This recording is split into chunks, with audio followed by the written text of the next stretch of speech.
when I first started getting into music, I was listening to rap, hip hop, and dance music, if you can believe that.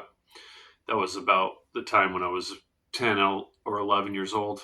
And then I started to get into rock music, mostly because I was a skater and my good friend, his older brother that lived across the street, he had a lot of recordings of Pantera, Metallica, Nirvana, and he had the posters up in his bedroom, and it just seemed super cool. And so I started to get into that music pretty heavily. And then when I started taking guitar lessons, that was the music I was into. And so initially I was starting to learn how to play Green Day and Nirvana songs, and then started to learn how to do the Metallica stuff. And then in my guitar lessons, my first guitar teacher, he introduced me to Steve Vai, Joe Satriani, Steve Morse, Eric Johnson, and those four guys in particular, Yngwie Malmsteen. And so I started to get some of those recordings, and it was just awesome. I mean, as a young guitar player, that stuff was heaven, right? And it just seemed like the musicianship was on another level than the typical kind of rock stuff. I mean, the thing about Metallica, as we know, or Pantera, is the guitar was heavily featured in that music, or is. And Kirk Hammett, he knew the modes and knew the fingerboard well and could get around the instrument. But it was just like a little bit of a solo, it'd just be like one solo in a song. And whereas, as we know, with Steve Vai and Joe Satriani, Eric Johnson, it was like, guitar heaven from the beginning to the end. And as Joe said, when he made Surfing with the Alien, he was really trying to serve the guitar on a silver platter. So I got really into that stuff and learned how to play some of it and learned a lot of the techniques. So these recordings, albums were a really big deal for me. And a couple of them out of this top 10, I got others on tapes, but this is initially how I had these recordings. So I thought I would just share two of them that I still have on tape.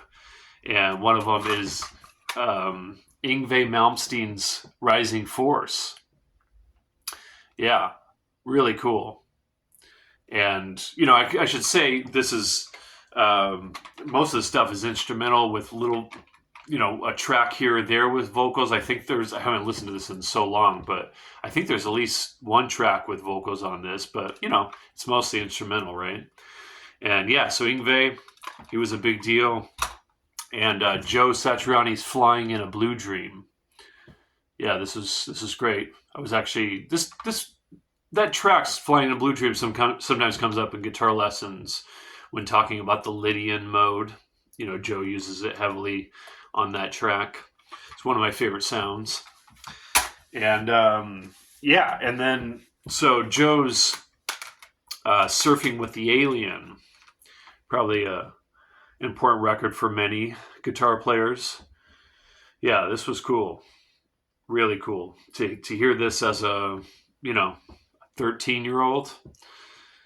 Really mind-blowing. And yeah, it was actually, just as a side note, it was actually Joe Satriani in particular that kind of got it in my head to check out jazz, because he had studied with Lenny Tristano, and Lenny Tristano was a jazz musician. So Joe got heavily into studying music from that angle. But yeah, so then Steve Vai's Passion and Warfare. So adventurous, creative, fun, amazing guitar playing.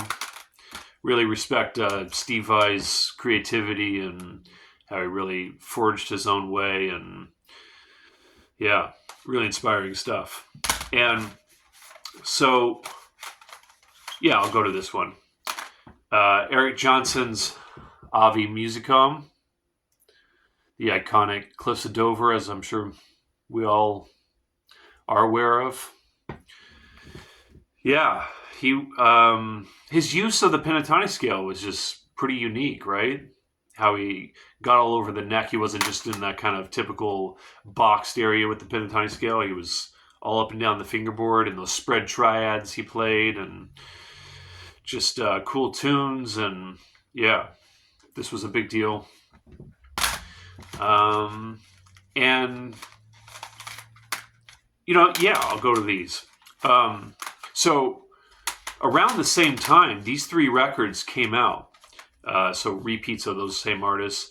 And then soon after this, Joe started, or around this time, it was around this time, Joe started the G3 tour.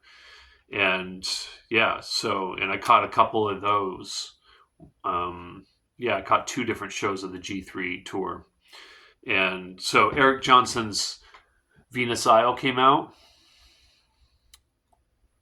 and which I guess took him about 6 years to put that together. He's